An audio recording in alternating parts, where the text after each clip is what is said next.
மதுரை மக்களவை தொகுதி அதிமுக வேட்பாளர் மருத்துவர் சரவணனுக்கு ஆதரவாக மேலமாசி வீதியில் உள்ள வட இந்தியர்களிடம் முன்னாள் அமைச்சர் செல்லூர் ராஜு வாக்கு சேகரித்தார். அப்போது செல்லூர் ராஜுவுக்கு பாசி மாலைகள் மற்றும் தலைப்பாகை அணிவித்து வட இந்தியர்கள் வரவேற்பு கொடுத்தனர். இதனையடுத்து பாசிமணி மாலையை கலற்ற வேண்டாம் என கட்சி நிர்வாகிகள் கூற குலுங்கி குலுங்கி சிரித்த செல்லூர் ராஜு இதற்கு மீம்ஸ் போட்டு கலாய்ப்பார்கள் என்றார்.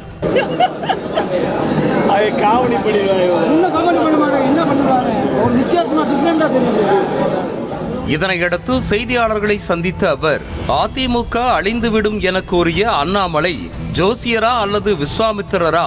அவருக்கு நான் எத்தனை முறைதான் பதிலடி கொடுப்பது? அரசியல் என்றால் அண்ணாமலைக்கு என்னவென்றே தெரியாது என விமர்சித்தார். அண்ணாமலைக்கு நான் ஏற்கனவே பல பதிலடி கொடுத்துட்டேன். அண்ணாமலை என்னங்க ஜோசியரா? நான் கேட்கிறேன், அவர் என்ன விஸ்வாமித்திரா? எங்கள் கட்சி அழிஞ்சு போயிருந்தார். விஸ்வாமித்திரருக்கு தான் அந்த சக்தி இருக்குண்ணா. அவருக்கு அரசியலே தெரியாது. அதிமுக எத்தனையோ பேரை பார்த்தது. அண்ணாமலை என்று பெயர் வைத்திருந்தால் அவர் சூப்பர் ஸ்டாரா என கேள்வி எழுப்பியது மட்டுமன்றி ஜுஜுபி என கலாய்த்த செல்லூர் ராஜு அண்ணாமலையை நிறைய முறை கிளி கிளி என கிழித்துவிட்டே அப்படியிருந்தும் பேசுவதை நிறுத்தவில்லை எனவும் ரோட் ஷோ நிகழ்ச்சிக்கு பிரதமர் மோடியை அழைத்து வந்து அவரை ஒன்றும் இல்லாமல் ஆக்கிவிட்டதாகவும் கிண்டல் அடித்தார். இந்த அண்ணாமலை சூப்பர் ஸ்டாரும் கிடையாது, இது சும்மா சுச்சிப்பி, இதெல்லாம் ஒன்று இது இல்லை. எனவே அண்ணாமலை பேச்சுக்கெல்லாம் நாங்கள் அதுக்கெல்லாம் இடம் கொடுக்க வேண்டியதில்லை. நான் அவரை பற்றி கிளி கிளின்னு கிழிச்சிட்டேன். ரோட் ஷோண்டும் பிரதமரை கூட்டிகிட்டு வந்து தேவையில்லாமல் அண்ணாமலை ஒன்றுமில்லை என்று ஆகிவிட்டாரு.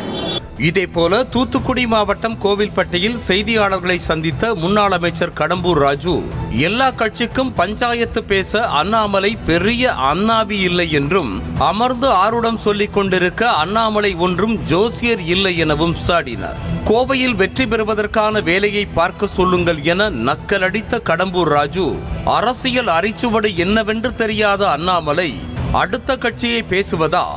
இந்த தேர்தலுக்கு பிறகு அண்ணாமலையே காணாமல் போய்விடுவார் என்றும் பாஜகவுடன் கூட்டணி வைக்காமல் இருந்திருந்தால் 2021 அதிமுக தான் வெற்றி பெற்றிருக்கும், இனி பாஜகவுடன் ஒட்டும் இல்லை உறவும் இல்லை என்று கூறினார்.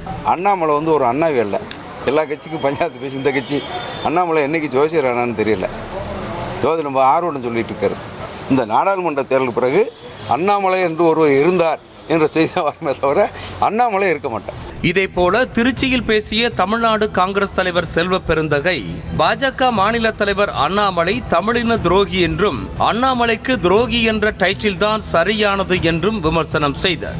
பாஜக மற்றும் RSSற்கு மிகச்சிறந்த அடிமையாக செயல்பட்டு வரும் அண்ணாமலை தேர்தல் விதிமுறைகளை மீறி பிரச்சாரம் செய்வது அராஜகத்தின் உச்சம் என குற்றம் சாட்டினார். துரோகத்தனமாக இங்கு ஒரு அண்ணாமலை செயல்பட்டு கொண்டு இருக்கிறார். தமிழின துரோகி அண்ணாமலை, தமிழ் இனத்துக்கு துரோகி. பாஜகவுடைய மிக சிறந்த அடிமை, RSS உடைய மிக சிறந்த அடிமை அண்ணாமலை. செய்திகளை உடனுக்குடனும் துல்லியமாகவும் தெரிந்து கொள்ள சப்ஸ்கிரைப் பண்ணுங்க.